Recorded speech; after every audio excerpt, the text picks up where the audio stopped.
Today's episode of Variant is brought to you by lynda.com. Today on Variant, I change things up a little bit and give you the history of Goku.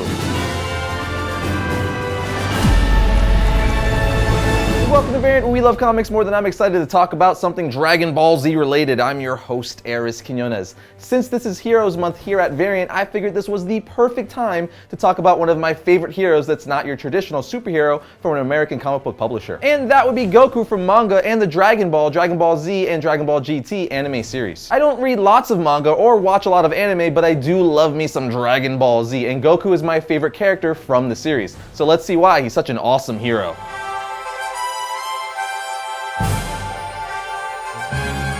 Son Goku, better known as simply Goku, which actually means awaken to emptiness, is the main protagonist of the Dragon Ball manga series created by Akira Toriyama. Also, I'm going to be honest, I'm not good with pronouncing names, so I'm sorry if I butcher some of these names or words throughout the episode. Goku is based on Sun Wukong, a main character in the classic Chinese novel Journey to the West. Goku was first introduced in Chapter 1, Bulma and Son Goku, which was originally published in Japan's weekly Shonen Jump magazine on December 3rd of 1984. He was an eccentric monkey-tail boy who practices martial arts and possesses superhuman strength. He meets Bulma and joins her on her journey to find the wish-granting Dragon Balls. Goku is the son of Bardock, a low-class Saiyan warrior, and his mother is Genie. Goku's real name, or Saiyan name, is Kakarot, and he was born on planet Vegeta. Goku was originally sent to Earth as an infant with the mission to destroy it. But when he arrived on Earth, he was taken in by the elderly Son Gohan, who named him Son Goku. Initially a difficult and violent child, Goku suffered head trauma in an accident and became more friendly and pure-hearted, erasing his mission to destroy Earth. Gohan taught him martial arts and became aware of the transformations that Goku underwent when he was exposed to the full moon, kind of like a werewolf. He instructed the boy never to look at the moon, but Goku disobeyed and transformed into a great ape.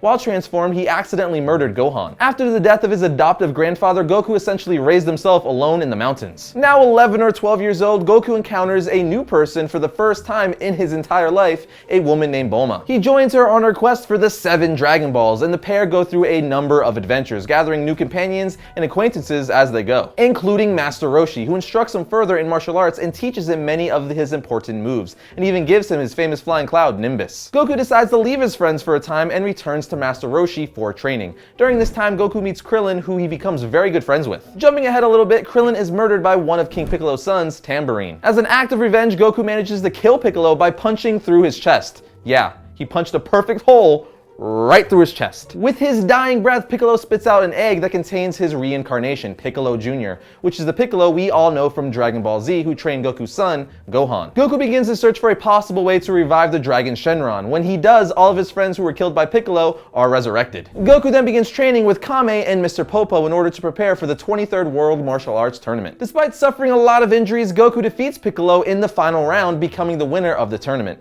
After this, Goku gets married to a young woman he had met while traveling, Chi-Chi. Now, all of what I just said happened in Dragon Ball. Now, after Dragon Ball, we are then introduced to Dragon Ball Z, which is my favorite portion of the franchise, which I think most people would agree with. It's also where we meet Goku's brother Raditz, who was pissed at him for not killing everyone on Earth. Of course, Goku didn't because of his head injury I talked about earlier that made him good-hearted and a defender of Earth. Dragon Ball Z also gave the internet the very popular meme and gif, "It's over 9,000. It's over 9,000! What, 9,000? Which is what Vegeta shouts out when he reads Goku's power level. But I'm not going to get into detail about all the stories that happen within Dragon Ball Z, but it did bring us the Saiyan Saga, Frieza Saga, Android Saga, Majin Buu Saga, and many other awesome sagas. Pretty much the best stories came out of Dragon Ball Z. Don't get me wrong, Dragon Ball was great, plus it's what started it all, but Dragon Ball Z was much better. As for Dragon Ball GT, well, it was just okay, plus it's not even canon with the rest of the Dragon Ball continuity. Now, why isn't it canon with the rest of the Dragon Ball continuity? It's funny you asked. I'm gonna tell you. Dragon Ball GT is not considered canon because it was not based on the Dragon Ball manga, nor was it created by Akira Toriyama, therefore, it's not regarded as canon. Anyway, I'll get more into the stories of Dragon Ball Z in a future episode. Maybe I'll do videos explaining each saga, if you guys want me to. Something like that. Let me know in the comments. Getting back to Goku himself, we have to talk about one of the coolest aspects of Goku, his different stages of being a freaking Super Saiyan. You have just Super Saiyan, Goku's first Super Saiyan transformation, which Goku achieved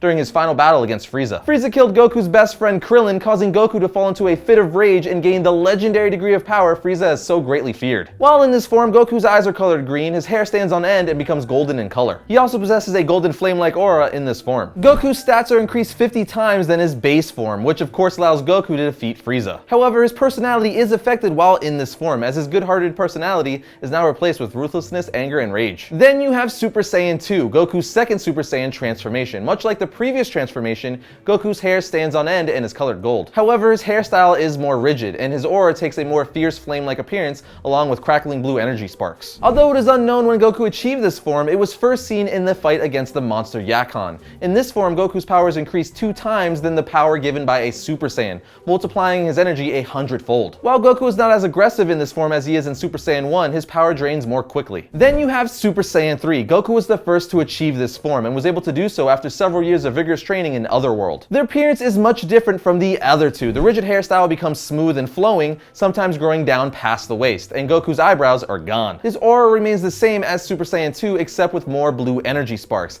This is the strongest form in the Dragon Ball Z manga and anime. In this form, Goku's Kai energy is increased 4 times the strength of a Super Saiyan 2, multiplying his power 400 times its normal power. This form was enough to stand against Majin Buu in his first and kid form. However, much like Super Saiyan 2, his power drops rapidly, allowing him to stay in this form for only a few minutes. Dragon Ball GT brought us Super Saiyan 4. Although this isn't technically canon, I still have to talk about it. Goku gained access to this form during his battle with Baby Vegeta. In this form, Goku's appearance is a mixture of a humanoid Saiyan and the Great Ape transformation. He has crimson color fur, tail, and shadow trim around his eyes. Goku's powers increase 10 times beyond the limit of Super Saiyan 3, giving his power a drastic increase of 4,000 times normal. Unlike the other 3 transformations, this form does not have a time limit, and his body is able to handle the 4,000 times increase without powering time, and the form can be accessed at any given moment. However, Goku becomes more violent and instinctual while in this form, being unable to listen to reason, and he tends to have trouble controlling his own power. Oh, but don't worry friends, Goku becomes even stronger, because why the heck not? In the Dragon Ball Z Battle of the Gods movie, Goku becomes a Super Saiyan God.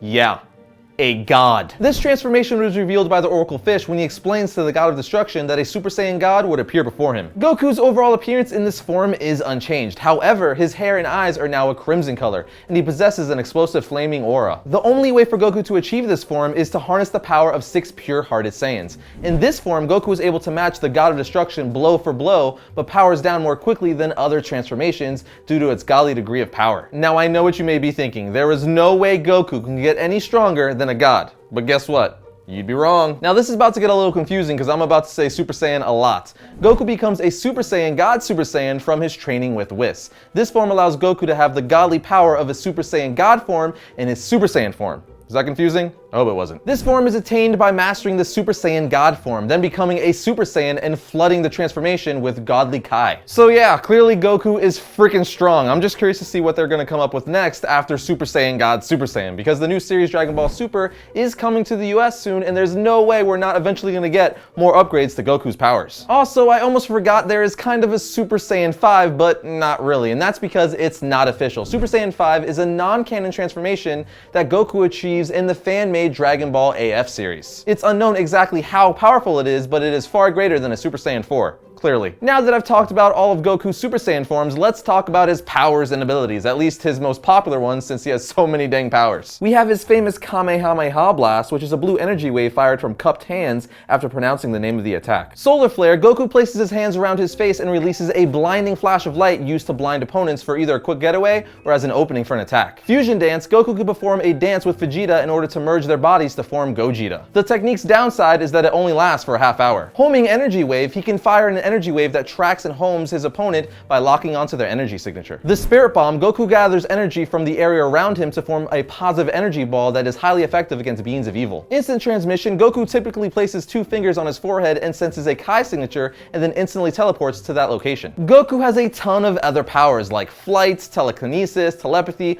or even more special attacks, but I think you all get the point, which is he's freaking powerful. As I do at the end of all my History of episodes, it's time for me to give you some reading recommendations. And I'm actually going to make this really easy for you guys. Read Dragon Ball volumes 1 through 16 and Dragon Ball Z volumes 1 through 26. You can even get the box set for Dragon Ball or the box set for Dragon Ball Z and own the entire manga collection. But also watch the entire Dragon Ball and Dragon Ball Z anime series. It's fantastic. As for Dragon Ball GT, it's just okay. Lynda.com is an online learning company with more than 77,000 video tutorials that teach software, creative, and business skills. Memberships start at $25 per month and provides an unlimited 24/7 access to top quality video courses taught by expert instructors with real-world experience. Learn anytime, anywhere, and at your own pace, from bite-sized tutorials to comprehensive courses in web design, programming design, photography, business, audio and video, 3D, and animation. And you can learn on the go with their optimized mobile site or free iPhone and iPad app for members. Try Lynda.com for free for 7 days by visiting lynda.com/variants and get some knowledge into your brain.